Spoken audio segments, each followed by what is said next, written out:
What happens when a man, blinded by ego, invites his mistress to a family dinner in the very mansion he once shared with his wife? He expects a smooth transition, a changing of the guard. He expects his powerful mother to approve.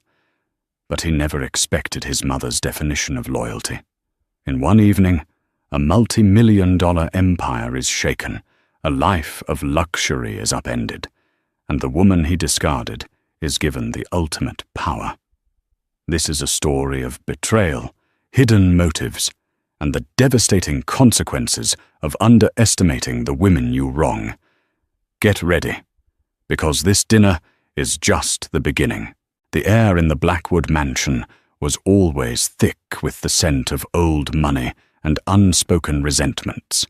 It clung to the heavy velvet curtains, seeped into the Persian rugs, and settled like a fine dust on the polished mahogany of the grand dining table. For Ethan Blackwood, this scent was the smell of home, of power, of his birthright. Tonight, however, it felt suffocating, charged with an unfamiliar static. He adjusted the knot of his silk tie, the charcoal grey fabric a stark contrast to the crisp white of his shirt.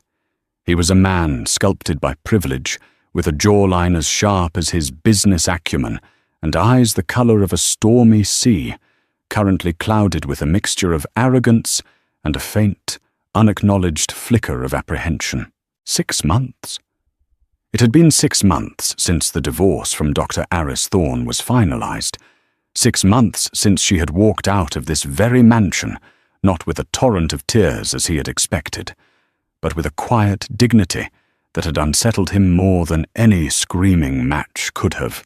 Aris, with her brilliant mind and her compassionate heart, a celebrated pediatric oncologist who saved lives while he acquired companies. They had been the golden couple, a perfect merger of intellect and influence. But perfection, Ethan had found, was dreadfully boring. He craved fire, passion, the thrill of the illicit. He found it in Sienna Miller. Sienna was everything Aris was not. She was a whirlwind of ambition and intoxicating beauty, a PR specialist he'd met at a conference who had made it her mission to conquer his world. Her laughter was loud, her dresses were tight, and her eyes held a predatory gleam that mirrored his own.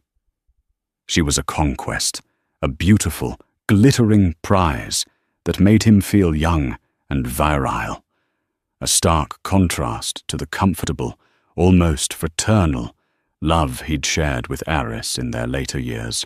The divorce had been swift, brutal, and surgically precise, much like the deals Ethan orchestrated.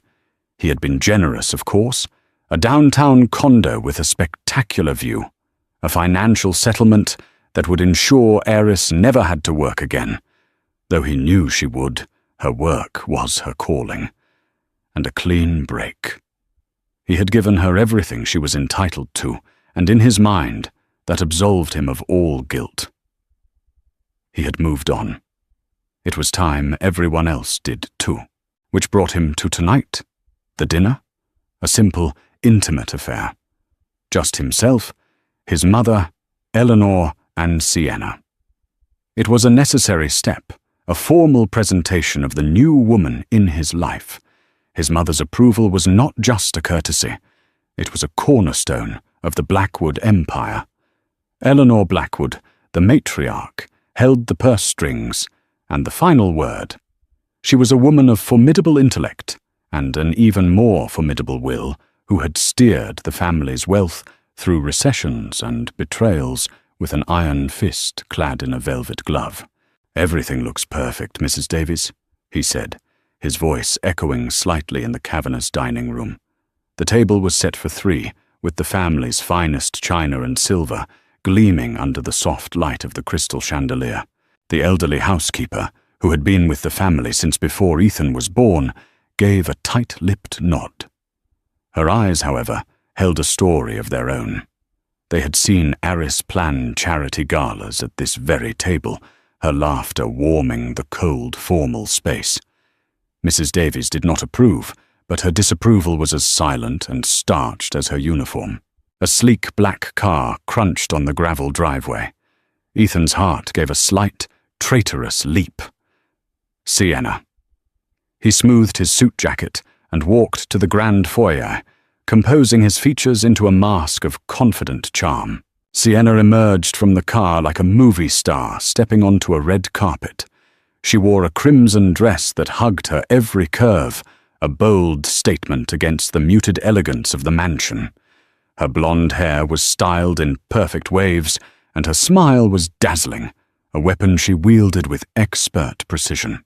"Ethan, darling," she purred, kissing the air beside his cheek. "This place is magnificent, even more than the pictures." Her eyes roamed the foyer, taking in the sweeping staircase, the ancestral portraits, the sheer, unapologetic scale of the wealth on display. It was a look of hunger, of a predator sizing up its prize. "It's home," Ethan said simply. "Come, Mother is in the drawing room." He led her down the hall, his hand resting on the small of her back. He could feel the tension in her, the nervous energy thrumming beneath the confident facade. This wasn't just a dinner for her, it was an audition. Eleanor Blackwood was seated by the fireplace, a book resting in her lap, though she wasn't reading. She looked up as they entered, her gaze sharp and analytical.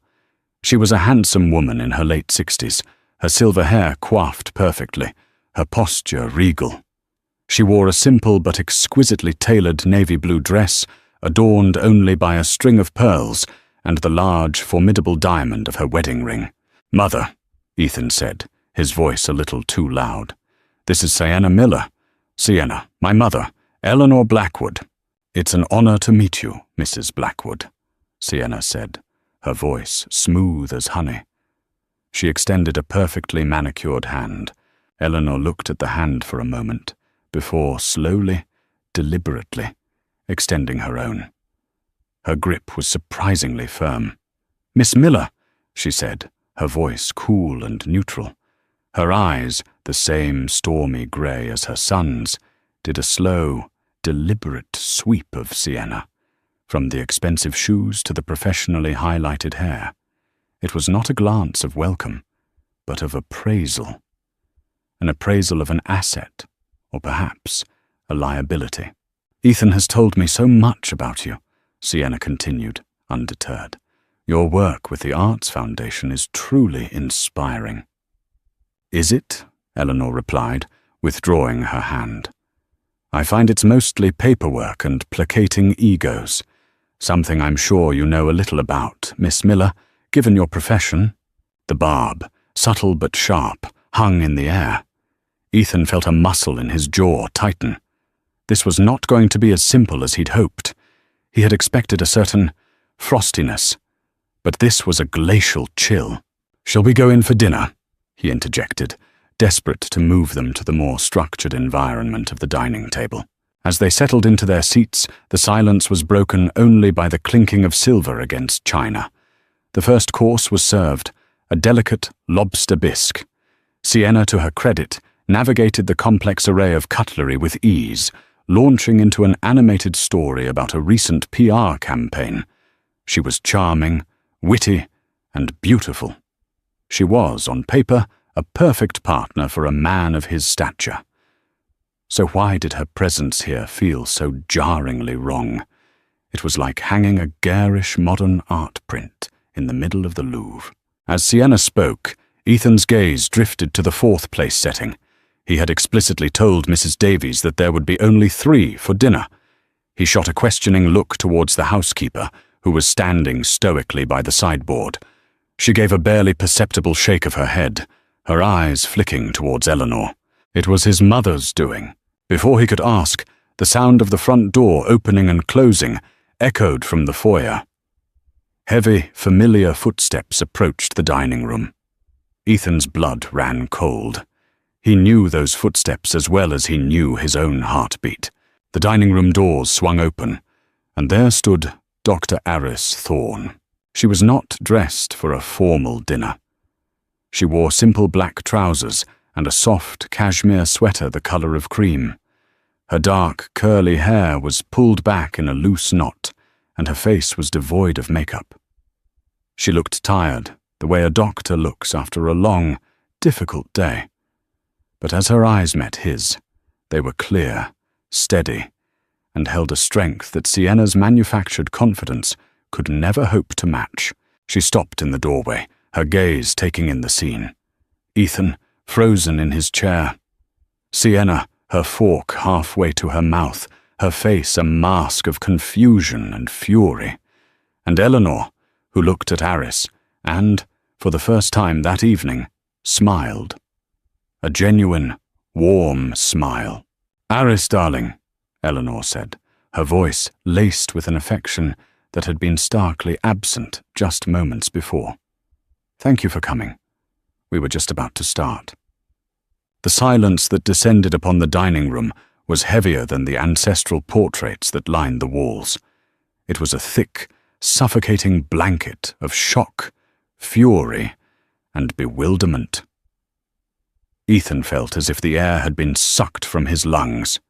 He stared at Aris, his ex-wife, standing in the doorway of his family home, looking as though she had simply returned from a long day at the hospital, as was once her routine. But everything was different now.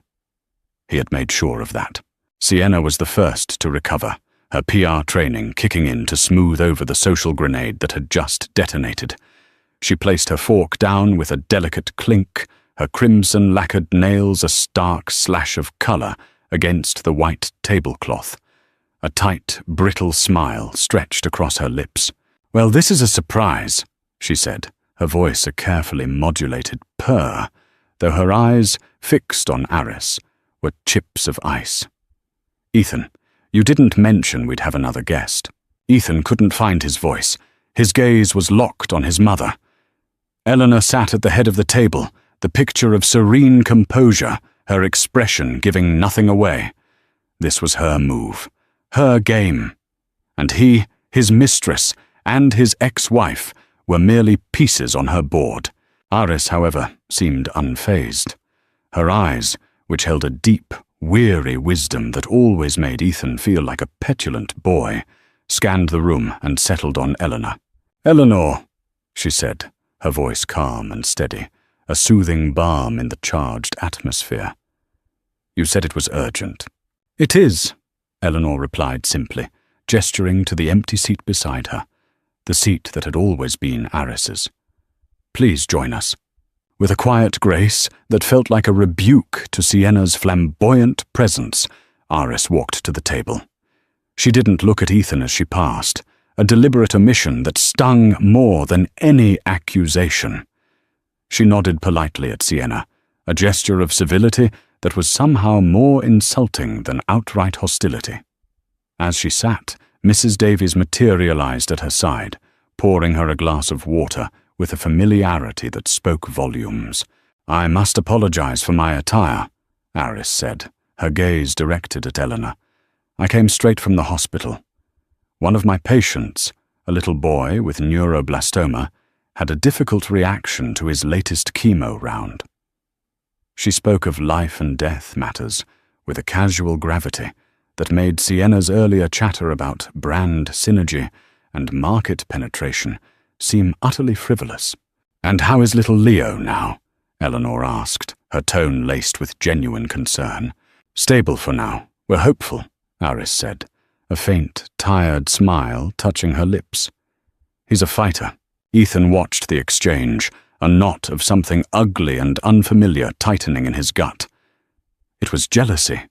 He was jealous of the easy intimacy between his mother and his ex-wife, a bond that had clearly outlasted his marriage. They spoke of a world he had no part in, a world of meaning and consequence that made his own pursuits feel hollow. Sienna, sensing the shift in power, tried to reclaim the spotlight. "That sounds incredibly stressful," she said, her voice dripping with synthetic sympathy. "I can't imagine. The pressure must be immense. It reminds me of a crisis campaign we ran for a pharmaceutical client whose new drug had some unexpected side effects. We had to work around the clock to manage the narrative. The comparison was so crass, so breathtakingly tone-deaf, that a stunned silence followed. Iris simply looked at her, her expression unreadable, before taking a slow sip of water. It was Eleanor who responded, her voice as sharp as a scalpel. "I'm not sure managing a corporate narrative is quite the same as managing a child's life, Miss Miller," she said coolly. "But I appreciate the attempt at an analogy." Sienna's face flushed a blotchy red beneath her perfect makeup. She shot a desperate, furious look at Ethan, silently pleading with him to intervene, to defend her. But Ethan was trapped. To defend Sienna would be to align himself against his mother, a strategic error of catastrophic proportions. To remain silent was to abandon his chosen partner, to leave her floundering in the icy waters of his family's disapproval. He chose silence. The main course arrived. A roasted duck with a cherry reduction, a dish Ethan usually loved. Tonight it tasted like ash in his mouth. The meal progressed in a state of excruciating tension. Eleanor and Iris spoke quietly about topics that excluded Ethan and Sienna: the hospital's upcoming charity gala, a new medical research paper, a shared memory of Ethan's late father. They were weaving a cocoon of shared history and mutual respect, leaving him and Sienna on the outside, looking in. Ethan felt a surge of childish anger. This was his house, his dinner. He had orchestrated this evening to formally install Sienna in her rightful place at his side. Instead, he was being made to feel like an intruder, a guest at his own table. His mother was deliberately humiliating him. And for what? To prove a point? He tried to steer the conversation back to his territory. "The Sterling merger is proceeding ahead of schedule," he announced to the table at large. "We're looking at a final valuation that exceeds all initial projections. It's going to be the biggest deal of the year for the firm." He looked at his mother, expecting a nod of approval, a flicker of pride. Instead, she turned to Iris. "Iris, you remember Mr. Sterling, don't you? A dreadful man. We sat with him at that awful fundraiser 2 years ago. He spent the entire evening complaining about his yacht." Iris chuckled, a low, warm sound that filled the room. "The one he named the Alibi?" "Yes, I remember. He told me my work was a cute hobby." Eleanor smiled. "He's a fool. I hope you're taking him to the cleaners, Ethan. Not because it's good business, but on principle. The dismissal of his professional triumph, the casual way they belittled a man he was about to make millions with, was infuriating. They were a united front, a fortress he could not breach. Sienna, meanwhile, had grown increasingly quiet, her earlier vivacity replaced by a sullen pout. She picked at her food, her eyes darting between the other three, a calculator whirring behind her gaze. She was reassessing, reevaluating the prize and the cost of its acquisition. She had likely seen this dinner as the final hurdle, the moment she would be officially welcomed into the dynasty. Instead, she had been relegated to the role of an unwanted, uninteresting interloper. The power she thought she had over Ethan, the power that came from his desire, was proving to be utterly worthless in the face of the real authority in this house. Finally, the ordeal of the main course was over. As the plates were cleared, Eleanor placed her napkin on the table. The gesture felt final, like a judge banging a gavel. "Well," she said, her gaze sweeping over the three of them. "This has been illuminating." She looked at Sienna, her expression one of polite dismissal. "Miss Miller, thank you for coming. I believe you have a clearer understanding of our family dynamic now." It was not a question. She then turned to Ethan, and for the first time, he saw a flicker of something that looked like disappointment, a deep, maternal sorrow that cut him more than her anger. "Ethan, we need to talk." Her eyes finally settled on Iris, and her expression softened completely. "And Iris, I have something for you. Eleanor rose from her chair. If you'll all join me in the study. It was a command, not an invitation. As they rose, a sense of dread washed over Ethan. This wasn't just a dinner. It wasn't just a power play. It was a reckoning. And he had a terrible sinking feeling that he was about to pay a price he had never anticipated. The Last Supper was over. Now came the judgment. The study was the heart of the Blackwood Empire, a room that spoke of generations of power and influence. Dark oak paneling lined the walls, floor-to-ceiling bookshelves were filled with leather-bound volumes, and a massive partner's desk stood like an altar in the center of the room. This was Ethan's father's domain, and now it was Eleanor's. Ethan had always felt like a visitor here, a prince waiting for his coronation, but the crown had never quite settled on his head. His mother had never fully relinquished control. Eleanor walked behind the imposing desk, the worn leather of the high-backed chair sighing as she sat. She did not invite anyone else to sit. They stood before her like subjects, awaiting a decree. Ethan, tense and defiant. Sienna, her face a carefully constructed mask of neutrality that barely concealed her simmering rage.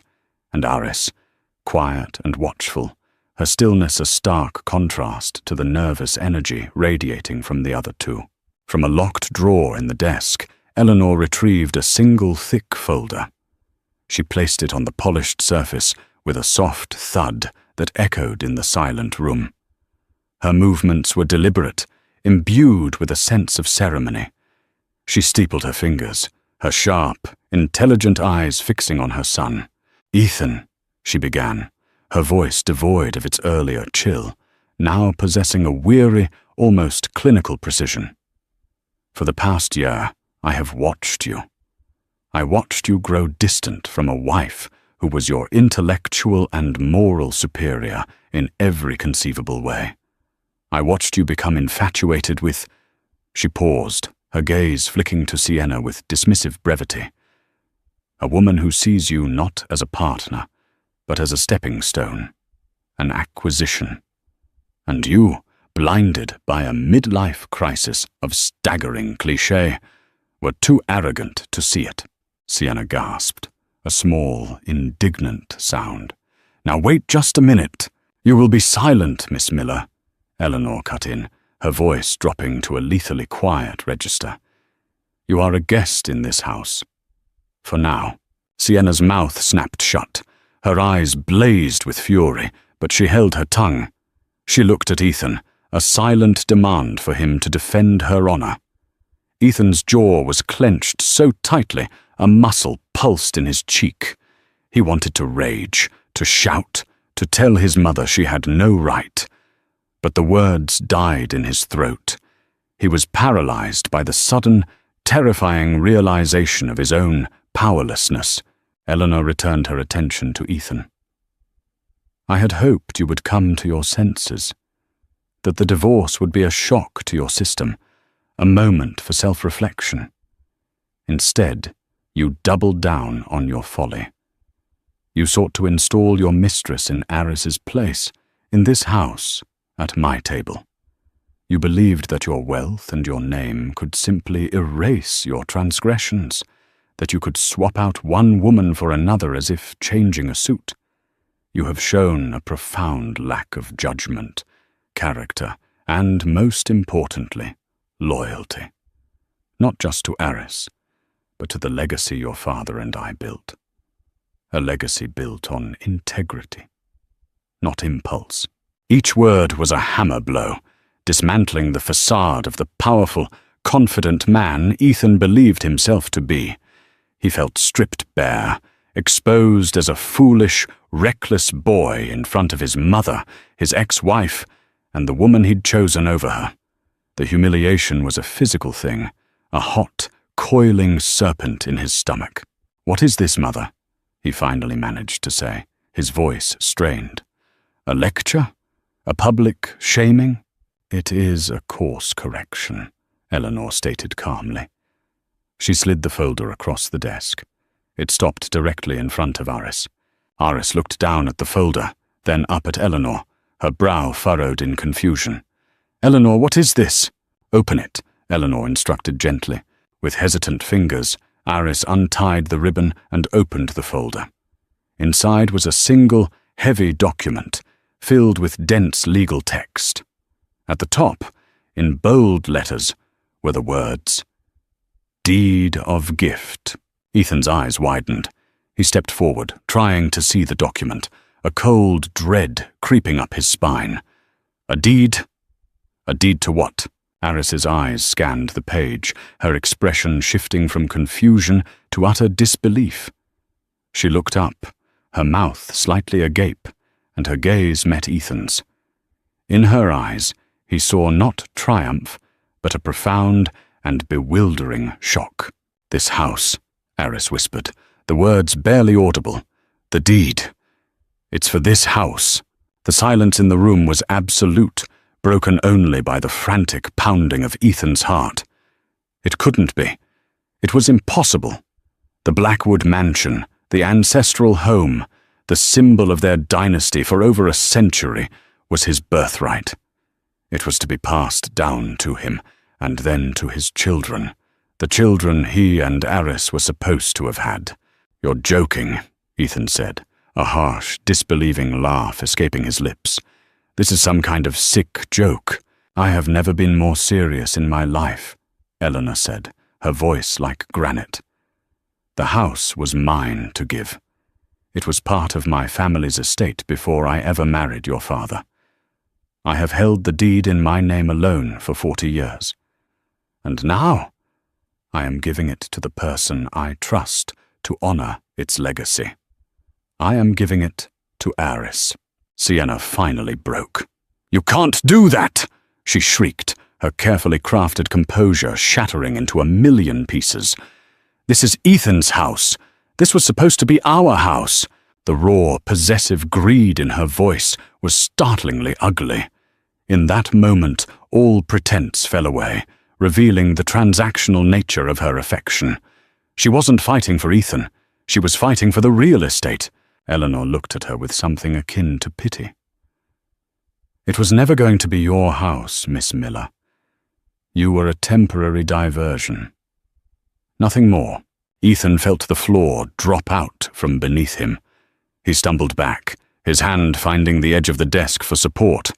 He stared at Aris, who was still looking at the deed as if it were a venomous snake. This wasn't just about a house. It was a complete and total repudiation of him. His mother had not just chosen Aris over him. She had armed his ex-wife with the ultimate symbol of his failure. She had given Aris the power to evict him from his own life.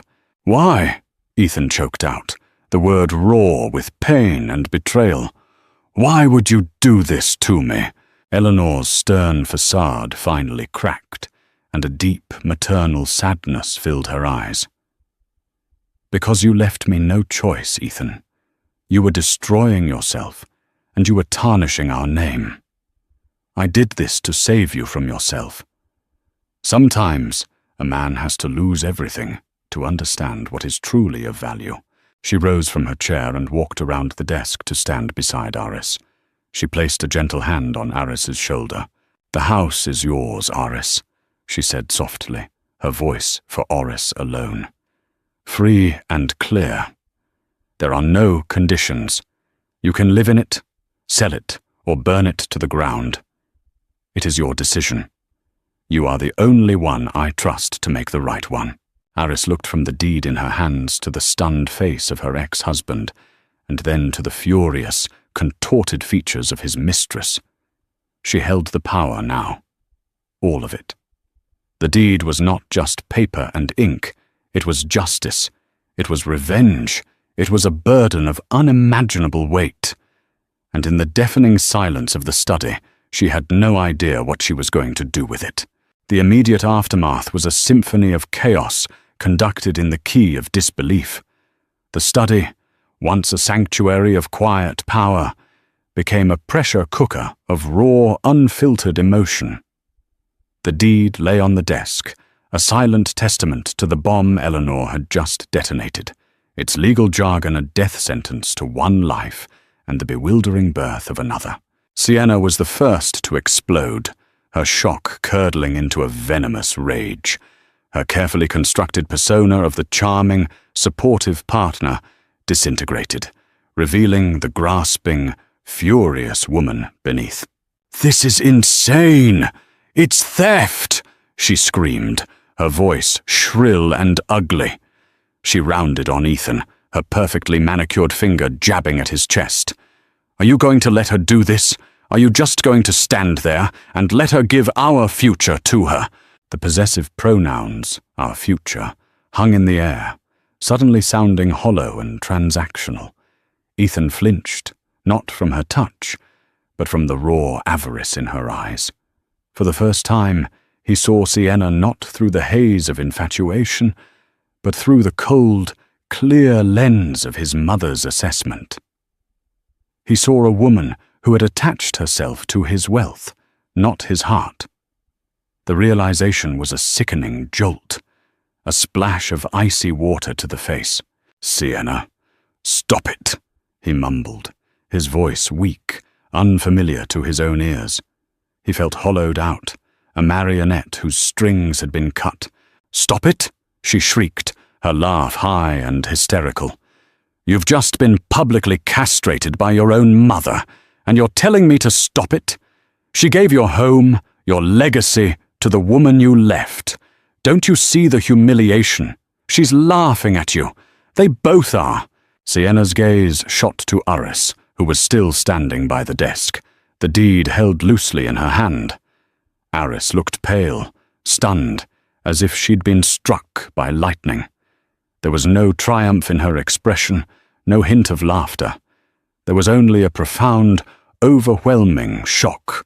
"And you," Sienna spat at Aris, "don't think I don't see what this is.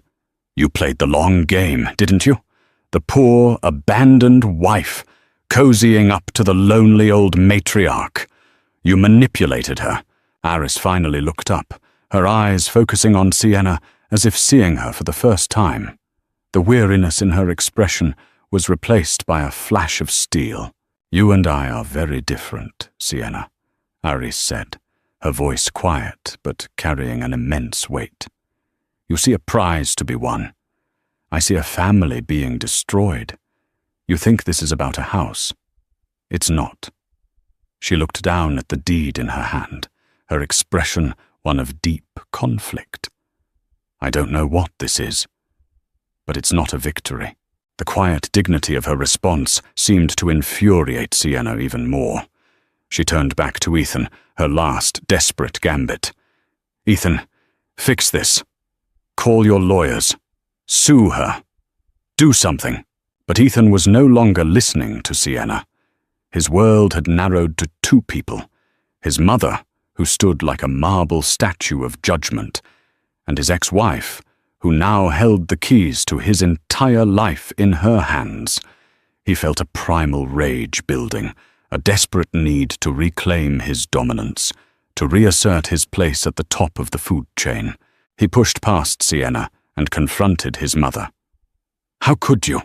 he seethed, his voice low and dangerous. "After everything I've done for this family, for the company. You cut me off at the knees.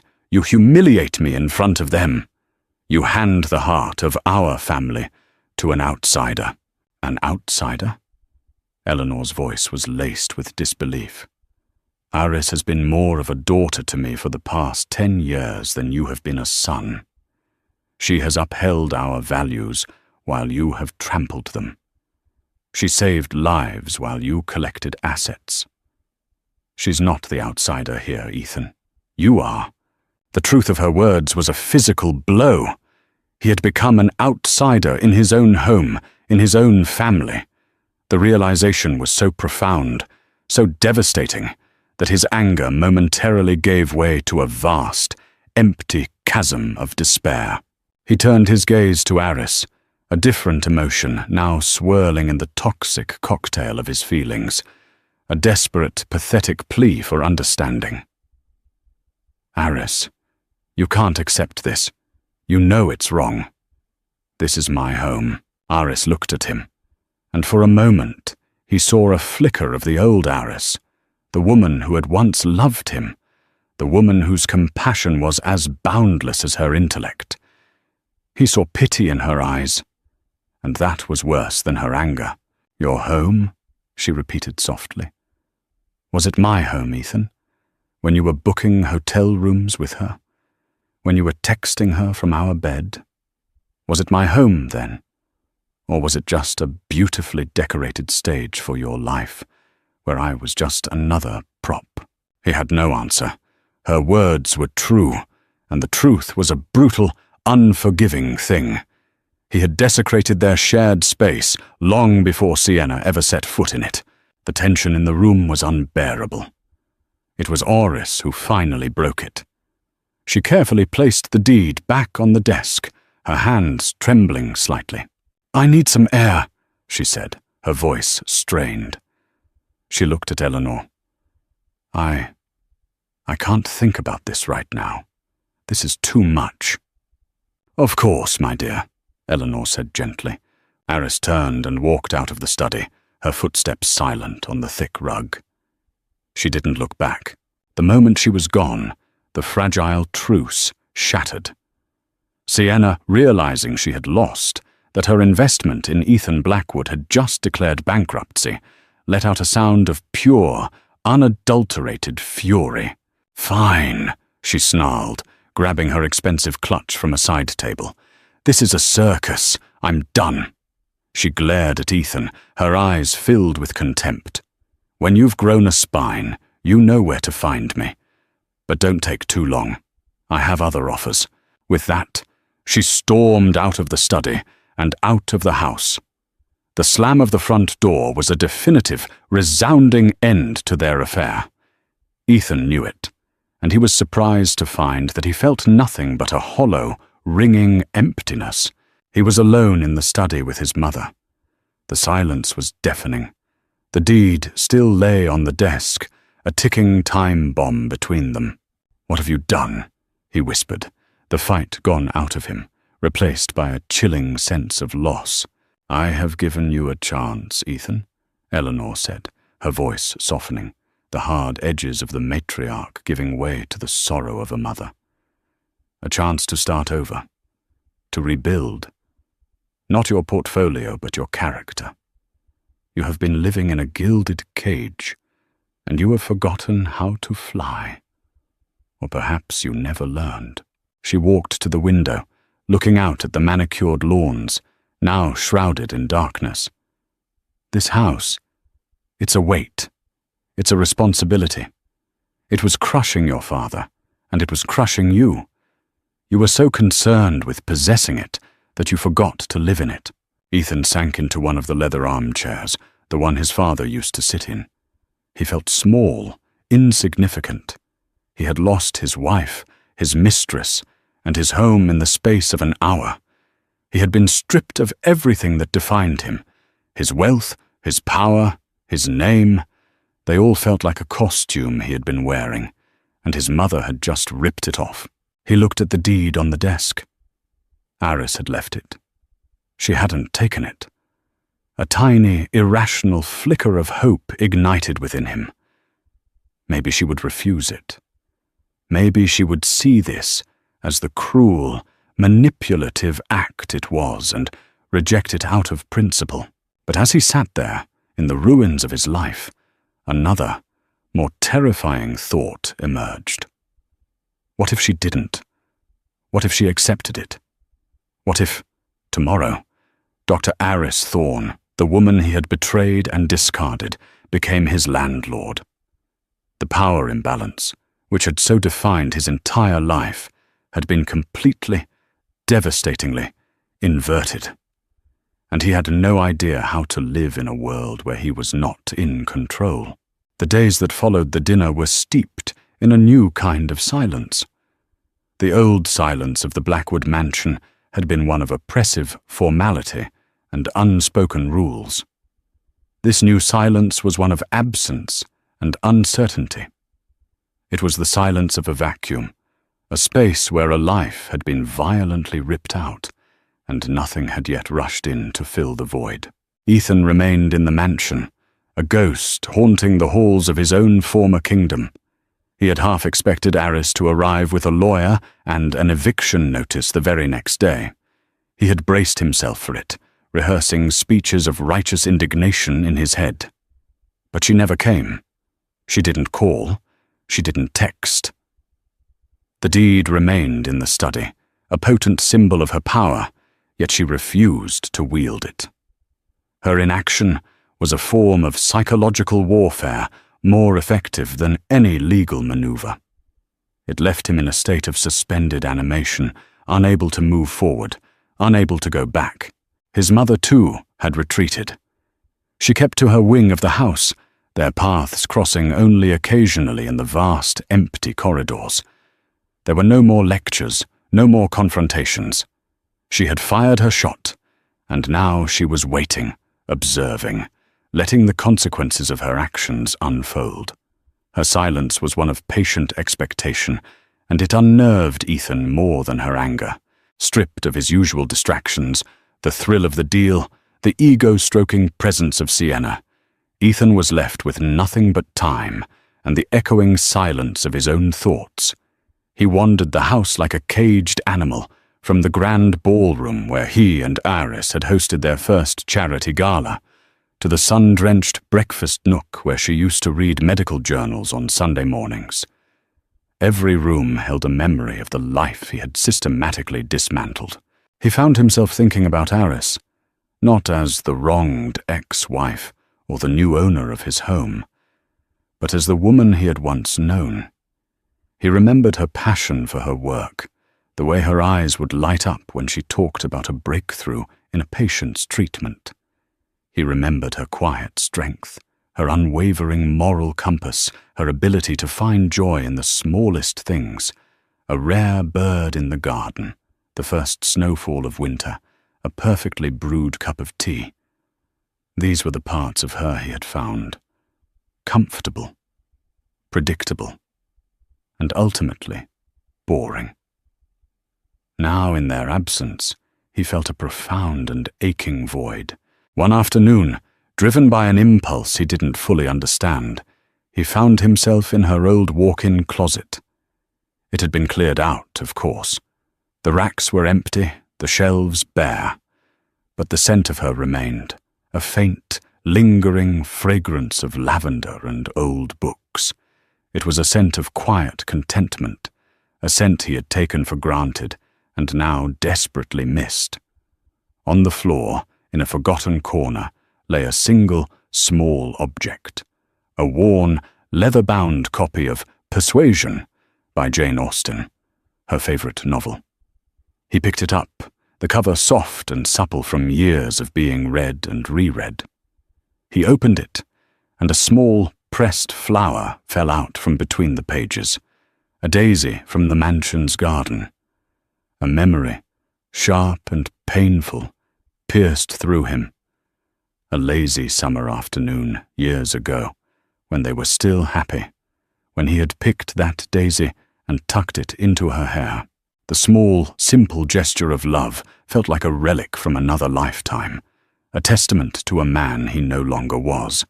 A wave of self-loathing washed over him, so powerful it almost brought him to his knees. What had he become? He had traded this genuine, quiet love for the cheap, hollow thrill of Sienna's manufactured adoration. His mother was right. He was a fool. Meanwhile, Aris was wrestling with her own silence. The deed sat on her coffee table in her sleek, impersonal downtown condo, a place that had felt like a refuge, but now felt like a waiting room. The document was a source of immense, terrifying power. Her friends, when she'd cautiously told them, were unanimous. "Sell it," her colleague, Maria, had urged. "Take the money and travel the world. Build your own clinic. Make him pay, literally." It was tempting. The thought of liquidating the symbol of her pain and transforming it into something good, something that was entirely hers, was incredibly appealing. She could fund a new research wing at the hospital, create a foundation for the families of her young patients. She could erase the Blackwood name from her life and replace it with her own legacy. But it wasn't that simple. The mansion wasn't just a house to her. It was the place she had put down roots, the place she had naively believed she would build a family. It was the garden where she had planted roses with Ethan's father, a man she had adored.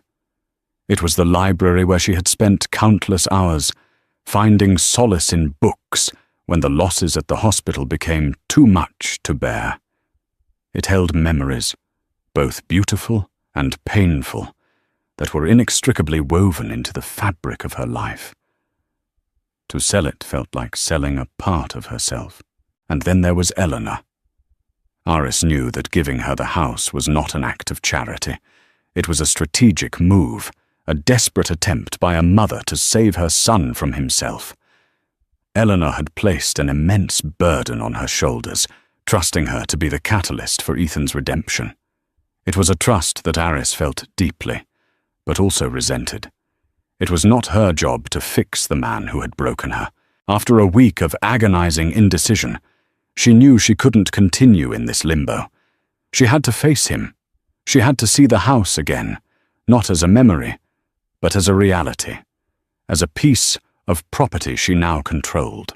She drove to the mansion on a crisp autumn afternoon. The gates, which had once felt so welcoming, now seemed foreboding.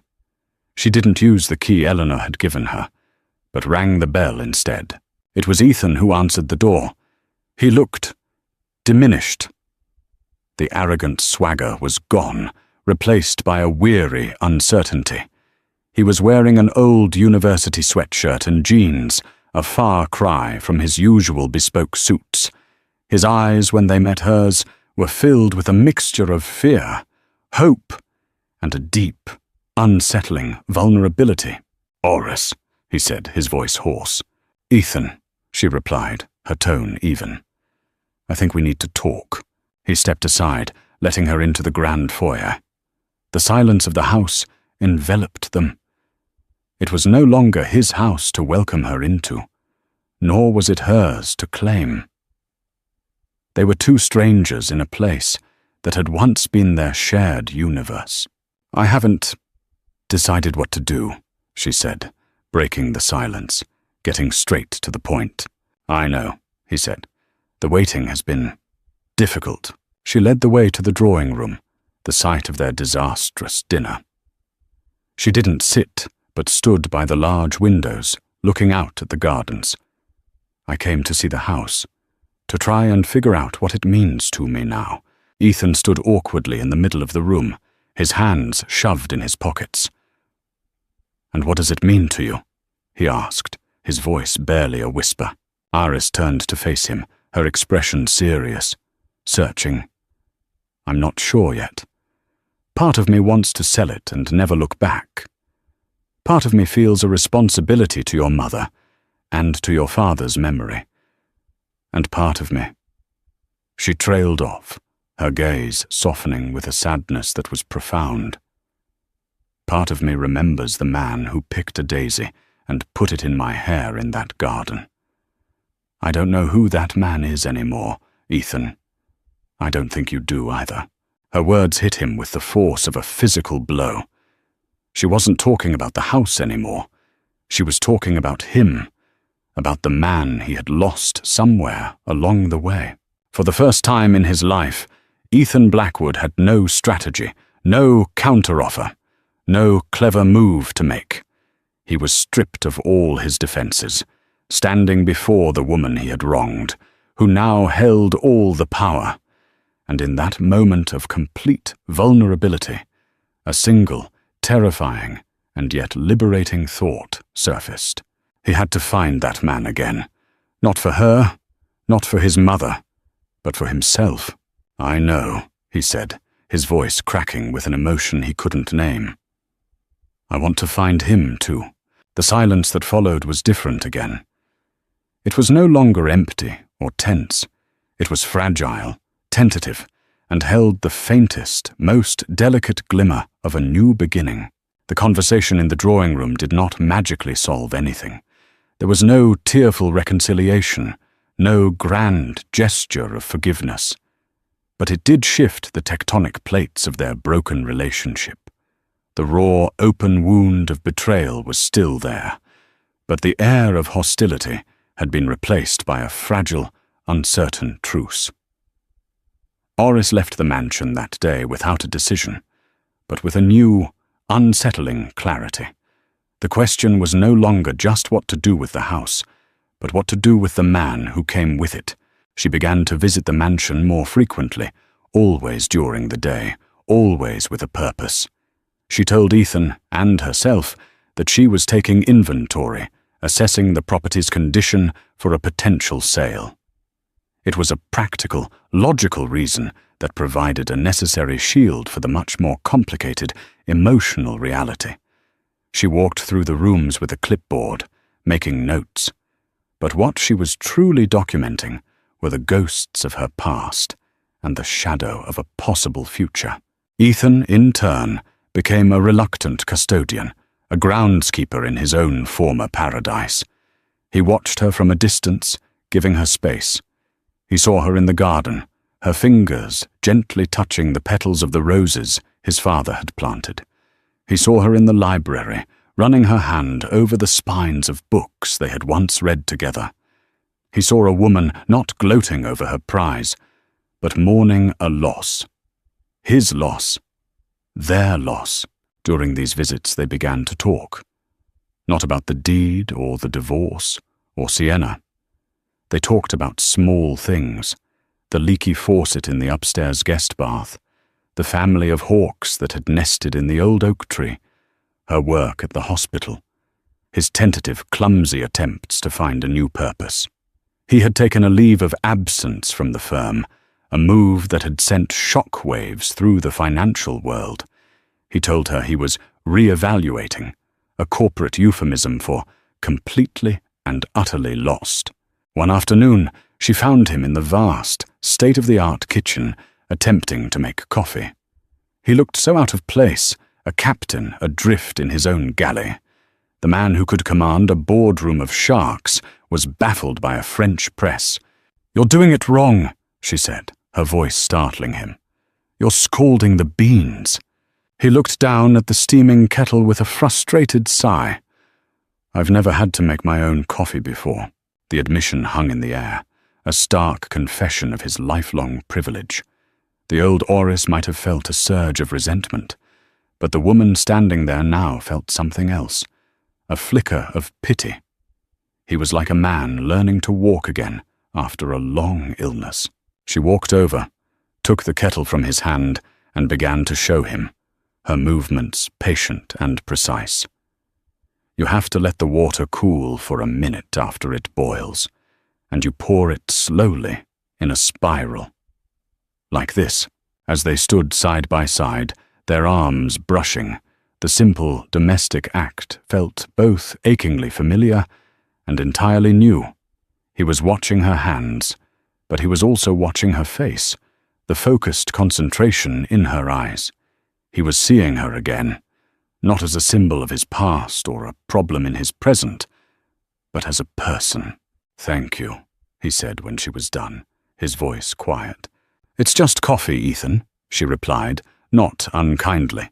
"No," he said, looking at her directly. "Thank you for not kicking me out." The unspoken question of the deed finally resurfaced, but its power had changed. It was no longer a weapon, but a shared, complicated burden. "I haven't decided what to do," she said honestly. "Every time I think about selling it, I think of your father. He loved this place. And I think of you, a little boy running down these halls." The image caught him off guard. He couldn't remember the last time someone had thought of him as a boy, as someone other than the powerful Ethan Blackwood. A crack appeared in the armor he had worn for so long. "I was a lonely kid," he confessed, the words tasting strange on his tongue. "My father was always working. My mother was always my mother. This house was my only friend. It was the most vulnerable thing he had ever said to her. Iris looked at him, and for the first time, she saw past the arrogant man who had betrayed her and glimpsed the lonely child he had been. It didn't excuse his actions, but it offered a sliver of explanation. His cruelty hadn't been born of malice, but of a deep, profound, emotional immaturity. He had never learned to connect with people, so he had learned to possess things instead. This new, fragile understanding became the foundation for a slow, painful process of rebuilding. Ethan began to change. He started with small things. He learned to cook, his first few attempts disastrous, but he persisted. He started working in the gardens himself, firing the expensive landscaping crew. He found a quiet satisfaction in the physical labor, in nurturing something back to life. He was, in a way, tending to the ruins of his own life. He also started to confront his past. He reached out to people he had wronged in business deals, not with legal settlements, but with genuine apologies.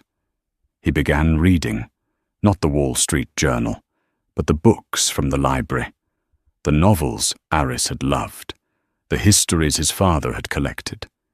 He was trying to understand a world beyond balance sheets and stock prices. He was trying to build a new self from the ground up. He was becoming the architect of his own redemption. Iris watched this transformation with a mixture of skepticism and a reluctant, burgeoning hope. She knew that true change was a slow, arduous process. She was a doctor. She knew that healing was never linear. There were moments when the old Ethan would surface, a flash of arrogance, a flicker of entitlement, and she would retreat, the walls around her heart rebuilding themselves instantly.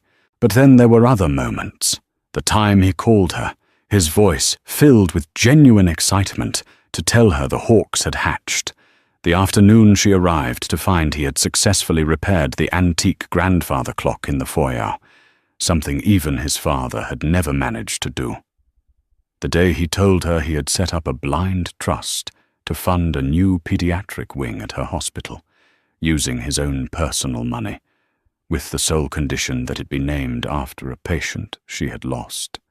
He had done it anonymously, without fanfare. It was not a grand gesture to win her back. It was an act of quiet atonement. One cool evening, she found him sitting on the back terrace, watching the sunset paint the sky in hues of orange and purple. A copy of Persuasion lay on the table beside him. "You're reading it," she said, her voice soft. He looked up, a faint, sad smile on his face. "I'm trying to understand Captain Wentworth," he said. "A man who let pride and anger rob him of 8 years of happiness. A man who almost lost everything because he was too afraid to say what was in his heart." He looked at her, his eyes clear and direct, stripped of all artifice. "I have been a fool, Iris. A blind, arrogant fool. I threw away the most precious thing in my life for nothing. I don't expect you to forgive me. I don't deserve it. But I need you to know that I see it now. I see you. And I am so, so sorry." The apology, when it finally came, was not the one she had imagined.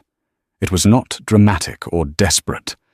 It was quiet, simple, and utterly sincere. It was the apology of a man who had finally faced himself. Tears welled in Iris's eyes, tears she had refused to shed for months. They were not tears of sadness, but of a complex, overwhelming catharsis. The anger and resentment she had carried for so long began to dissolve, not into forgiveness, but into a kind of peaceful acceptance. She sat down in the chair opposite him. The deed to the house, the great, unresolved question between them, suddenly seemed like a minor detail. The real question was about the man sitting before her. Could a person truly change? Could a love that had been so thoroughly broken, ever be mended? She didn't have the answers, but as she watched the last sliver of sun disappear below the horizon, she realized, for the first time, that she was willing to find out. She reached across the table and placed her hand over his. "Tell me about the hawks," she said. The touch of her hand on his was a spark in the darkness, a fragile connection across a chasm of pain. It was not a promise, not forgiveness, but it was a beginning. In the weeks that followed, the dynamic between them settled into a new, unwritten rhythm. The mansion was no longer a battlefield or a prize. It became a neutral ground, a sanctuary where two broken people were tentatively exploring the possibility of healing. Iris made her decision about the house. It came to her not in a moment of dramatic revelation, but in a quiet moment of clarity, while she was sitting with a terminally ill patient. The little girl, wise beyond her years, had been talking about her dream house, a fantastical place with a slide instead of stairs and a river of chocolate in the backyard. It was a house built not of bricks and mortar, but of joy and imagination. And Iris realized that was what the Blackwood mansion needed to become. Not a monument to a fractured past, but a place of life, healing, and hope. She presented her idea to Ethan and Eleanor one Sunday afternoon. They sat in the sunroom, the light streaming in, illuminating the dust motes dancing in the air, remnants of the old, stagnant life of the house. "I'm not going to sell it," Iris announced, her voice steady and sure, "and I'm not going to live in it. Not as it is." Ethan's heart, which had been cautiously optimistic, sank. He braced himself for the blow. "I want to turn it into something else," she continued, her eyes alight with the passion he remembered from when she spoke of her work. "I want to create the Iris Thorne House, a place for the families of the children at the hospital, a place where they can stay, free of charge, while their children are undergoing long-term treatment. A home away from home, with gardens for them to walk in, a library to escape into, a kitchen big enough for them to cook their own meals. A place of peace and respite in the middle of the worst time of their lives." She looked at them, her gaze challenging, hopeful. "The main house has more than enough room.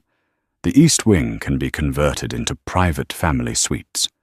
We can use the ballroom for group therapy, for art classes for the siblings. We can make this place useful." The audacity of the idea was breathtaking. To take this symbol of private, exclusionary wealth and turn it into a beacon of communal compassion was a move of such profound moral elegance that Ethan was left speechless. He looked at his mother, expecting her to be horrified at the thought of her ancestral home being turned into what she might consider a glorified boarding house. But Eleanor was smiling. It was a wide, genuine smile of pure, unadulterated pride. She looked at Iris with an expression of such deep admiration it was almost reverent. "That," Eleanor said, her voice thick with emotion, "is the single best idea I have ever heard. Your father would have loved it." She turned to Ethan. "Well, son, what do you think of Dr. Thorne's proposal?" All eyes were on him. This was a test, a chance to prove that his transformation was real. The old Ethan would have seen the financial folly, the logistical nightmare, the desecration of his heritage. The new Ethan saw only the beauty of it, the rightness of it. "I think," he said slowly, his voice filled with a sincerity that surprised even himself, "that it's a brilliant idea, and I want to help." He looked at Iris. "I want to run it. I'll quit the firm. I'll manage the foundation, oversee the renovations, handle the fundraising. Let me build this with you, Iris. Let me help you create this." It was a plea and a promise. He was offering to lay down the weapons of his old life, his career, his ambition, and pick up the tools to build her dream. He wanted to be a partner in her vision, not just a bystander. Aris studied his face, searching his eyes for any hint of his old self, any sign that this was just another grand gesture, another acquisition. She saw none. She saw only a man desperate to atone, to create meaning out of the wreckage of his past. "Okay, Ethan," she said softly. "Let's build it together." And so began the deconstruction of the Blackwood mansion and the construction of the Aris Thorne house. The project became their shared purpose, a new foundation upon which they could build a different kind of relationship. The heavy velvet curtains were taken down, replaced with light, airy linen that let the sun pour in. The dark, imposing furniture was sold at auction, the proceeds going directly to the new foundation. The walls were painted in warm, cheerful colors. Ethan threw himself into the work with a passion he hadn't felt since his earliest days in business. But this passion was different. It wasn't fueled by ego or greed, but by a genuine desire to create something good. He was a natural leader, his skills in management and finance proving invaluable. But he also learned to listen, to collaborate, to defer to Aris's vision. They worked side by side, poring over architectural plans, interviewing contractors, choosing paint colors. They argued over budgets and timelines, but their disagreements were constructive, not destructive. They were partners. Eleanor watched from the sidelines, a quiet, satisfied observer. She had moved into the guest house on the property, content to cede the main stage. She saw her son changing before her eyes, becoming the man she had always hoped he would be. She had taken a massive gamble, and it had paid off in ways she could never have imagined. One day, months into the renovation, Aris and Ethan stood in the middle of the grand foyer. The floors were covered in drop cloths, the walls were bare plaster, and the air was thick with the smell of sawdust and paint. The crystal chandelier was gone, replaced by a simple, modern fixture. It was a chaotic, beautiful mess. "It's going to work, isn't it?" Ethan said, a note of wonder in his voice. "Yes," Aris replied, a smile on her face. "It is." He looked at her, standing there in her jeans and a paint-splattered t-shirt, her hair tied back in a messy bun, and he felt a surge of love so powerful it almost knocked him off his feet. It was a different love from the one he'd felt before. It wasn't the possessive, youthful infatuation of their early years, nor was it the comfortable, stagnant affection of their later marriage. It was a love born of respect, admiration, and a shared, hard-won grace. It was a love built on a new foundation. He reached out and took her hand, his fingers lacing through hers. "Aris," he began, his voice thick with emotion. She squeezed his hand, her eyes meeting his. "I know, Ethan," she said softly. "Me too." They didn't need to say the words. The house, in its messy, hopeful transformation, was saying it for them. They had a long way to go. The scars of the past would always be there, a reminder of the pain they had caused each other. But as they stood together in the ruins of their old life, they were no longer looking back. They were looking forward at the new, beautiful thing they were building together. The opening of the Aris Thorne house was a quiet affair, a stark contrast to the lavish, high society galas the Blackwood mansion had once hosted.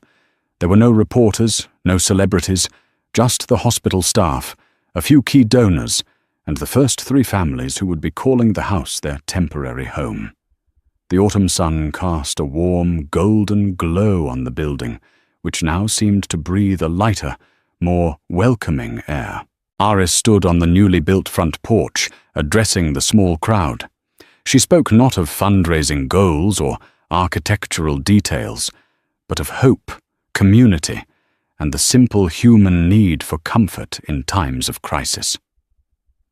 As she spoke, Ethan stood just behind her, out of the spotlight. He watched her, his heart swelling with a pride that was pure and selfless. This was her vision, her triumph. He was merely a humble contributor. And that was more than enough. After the speeches, they mingled with the guests. Ethan found himself talking to a young father whose 6-year-old daughter was battling leukemia. The man, his eyes hollowed out with fear and exhaustion, spoke of the relief of having a quiet, beautiful place to stay, just minutes from the hospital. "I can cook my daughter her favorite meal tonight," the man said, his voice cracking. "In a real kitchen. You don't know what that means. It's a little piece of normal in the middle of all this chaos." "I'm glad we could help," Ethan said, his own voice thick with emotion. For the first time, he understood wealth not as a measure of power, but as a tool for compassion. The numbers on a balance sheet were meaningless compared to the look of gratitude in this man's eyes. Later, as the evening wound down, he found his mother sitting in the garden, on a bench overlooking the rose bushes. "Your father would be so proud, Ethan," she said, her voice soft. "Not just of this house, but of you." "I couldn't have done it without you, Mother," he said, sitting beside her. "Your intervention, it was brutal, but it was necessary. You saved me." "No, Ethan," she corrected him gently. "I just opened the door. You were the one who had the courage to walk through it. And Aris was the one who showed you the way." Their conversation was interrupted by a sleek, familiar car pulling up the driveway. It was Sienna. Ethan's body tensed. He hadn't seen or spoken to her since the night she'd stormed out. He had no idea why she was here. Sienna got out of the car. She looked different. The flashy, aggressive glamour was gone. She wore a simple, elegant dress, and her makeup was understated. She looked older, more subdued. She approached them cautiously, her eyes on Ethan. "Ethan," she said, her voice quiet. "Can we talk for a minute?" Ethan looked at his mother, who gave a slight nod. He walked with Sienna to a more private corner of the garden. "I'm not here to cause trouble," she began, her hands twisting the strap of her purse. I heard about what you'd done with the house, and I had to see it. It's amazing." "Thank you," he said, his tone neutral. She took a deep breath. "I wanted to apologize, Ethan, for how I acted. That night, I was awful. I showed my true colors and they weren't pretty." She gave a small, self-deprecating laugh. "When you lose everything, it gives you a lot of time to think. And I realized I didn't love you. I loved the idea of you, the power, the money. I was so busy trying to conquer your world that I never stopped to think if I even wanted to live in it." She looked him in the eye, and for the first time, he saw not a predator, but a person, flawed and insecure. "I'm sorry for the part I played in your pain, and in Aris's. She's a better woman than I could ever hope to be." The apology was unexpected, and to Ethan's surprise, sincere. He saw that she too had been on a journey of self-discovery. Her loss had forced her to confront her own emptiness, just as his had forced him to confront his. "I appreciate that, Sienna," he said, and he meant it. "I wish you well." "You too," she said. With a final sad smile, she turned and walked back to her car, driving out of his life for good. The final ghost of his past had been laid to rest. He found Aris in the library, now a cozy, welcoming space with comfortable armchairs and reading lamps. She was showing a young girl, the sister of a patient, a book with beautiful illustrations. The girl was laughing, her face alight with joy. He leaned against the doorway, watching them, his heart full. This was it. This was the meaning he had been searching for. It wasn't in a boardroom or on a stock ticker. It was here, in the quiet moments of human connection, in the simple act of bringing comfort to others. When the girl had run off to find her parents, Aris looked up and saw him. She smiled, a warm, easy smile that reached her eyes. "It was a good day," she said. "It was a perfect day," he replied, walking towards her. He stopped in front of her, taking her hands in his. The space between them, once a gaping chasm, was now just a breath. The love he felt for her was a quiet, steady flame, a beacon that had guided him home. "Aris," he said, his voice low and earnest, "I know I have no right to ask you for anything. I know that the past will always be a part of our story. But I have to ask anyway. Can we have a future? Can we start a new story, right here, in this house we built together?" She looked into his eyes, the stormy grey eyes that she had once loved, then hated, and now loved again, in a new and different way. She saw the lonely boy he had been, the arrogant man he had become, and the good, compassionate man he was now. She saw his journey, his atonement, his redemption. She thought of persuasion, of Anne Elliot and Captain Wentworth, of second chances and a love that was deeper and truer for having been lost and found again. "Yes, Ethan," she whispered, her voice filled with all the love and hope in the world. "Yes, let's start our new story." He leaned in and kissed her, a kiss that was not about passion or possession, but about partnership, respect, and a profound, shared grace. It was a kiss that sealed the past and opened the door to the future. In the heart of the house, built on the ashes of their old life. They had come full circle, finding their way back not to what they had been, but to something stronger, truer, and infinitely more beautiful. 1 year later, the Aris Thorne house was thrumming with a quiet, steady rhythm of life. The initial novelty had worn off, replaced by the comfortable hum of routine. Families came and went, their stays marked by the ebb and flow of treatments, of good days and bad days.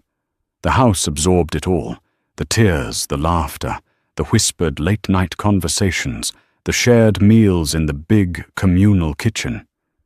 It had become exactly what Aris had envisioned, a sanctuary, a place of solace. Ethan had found his calling not in the grand gestures of fundraising, but in the small, daily acts of service. He was the one who fixed the broken toaster, who drove a mother to the pharmacy in the middle of the night, who sat with a shell-shocked father in the library, not offering advice, but simply sharing the silence. The residents didn't know he was Ethan Blackwood, the former titan of finance.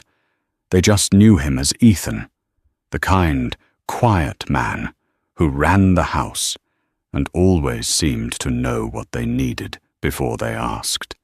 He had traded his power suit for a tool belt, his corner office for a small, cluttered desk in what used to be the butler's pantry, and he had never been happier.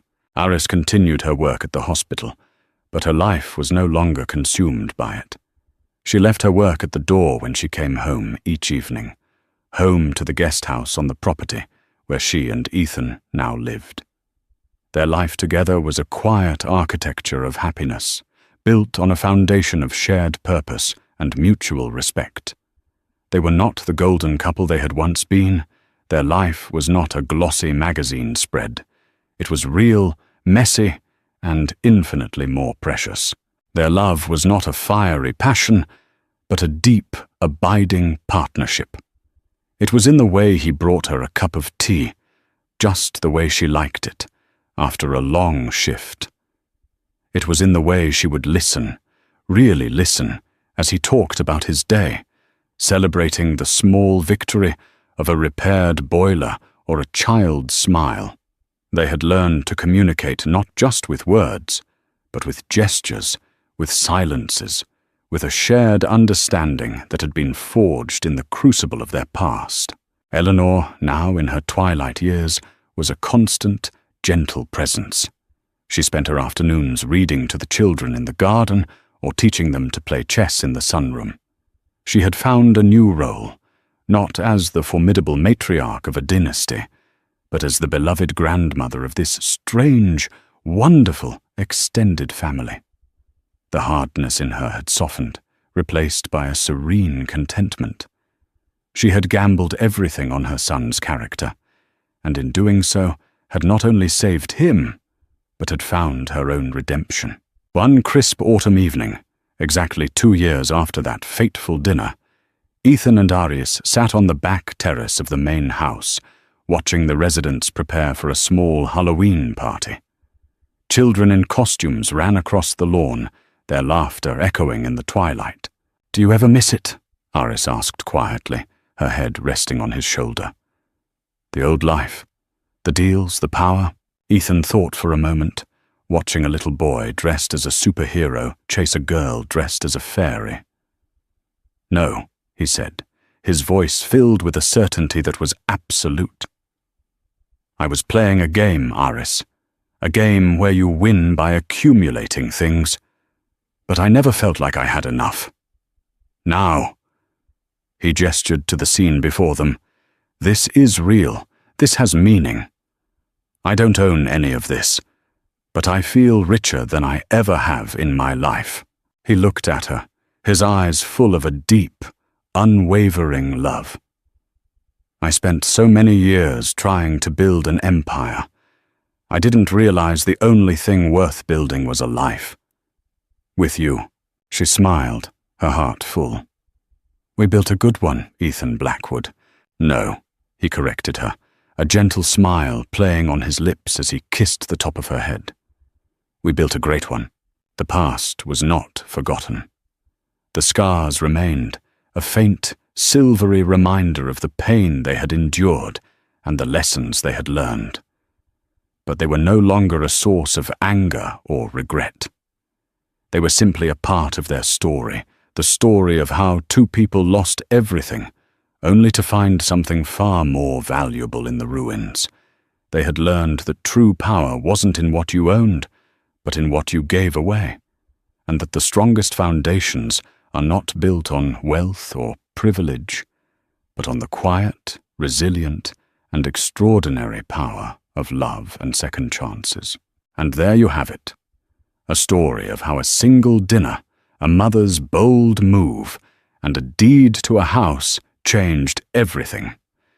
It shows us that sometimes losing everything is the only way to find what truly matters. What did you think of Eleanor's decision? Was it a cruel punishment or a necessary evil to save her son? And what about Eris? Would you have been as gracious and visionary in her position? This story is a reminder that the consequences of our actions ripple out in ways we can never predict. If you were moved by this journey of betrayal, redemption, and the complex architecture of family, please hit that like button. Share this video with someone who loves a story with depth, and don't forget to subscribe for more emotional and thought-provoking novels. Let me know your thoughts in the comments below.